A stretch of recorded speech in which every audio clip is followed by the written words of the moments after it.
আজ না আমি রিজুর সঙ্গে মাঠে খেলতে যাব।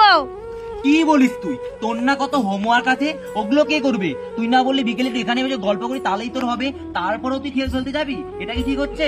তুই কাজ খেলতে যাবি না? তুই ওর সাথে খেলতে যাওয়ার কথা আমাকে বলছিস? এই ছোট লোকটার সাথে ওর পোশাক দেখছিস? ওর সাথে খেলতে তোকেও সবাই ছোট লোক বলবে। দেখ তো কিরকম ড্রেস পরেছে।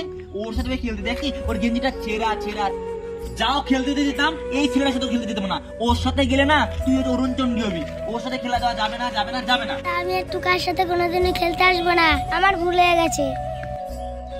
দাদা তুমি এটা ঠিক করলে না। পোশাক দেখে কারো বিচার করতে হয় না। পোশাক ছেঁড়া হয়েছে তাতে কি হয়েছে? ও আমার বন্ধু, ও একজন তো মানুষ। ভাই তুমি ঠিকই বলেছো, পোশাক দেখে কখনো মানুষ বিচার করতে হয় না। আমি ওর সাথে সত্যি খারাপ ব্যবহার করে ফেলেছি। তুমি বিকেল বেলায় ওকে নিয়ে আসবে, বলবে কি দাদা সাথে দেখা করাবে, ঠিক আছে? বলবে দাদা ওর সাথে দেখা করতে দিয়েছে, এটা বলবে ওকে, ঠিক আছে? এখন তুমি যাও।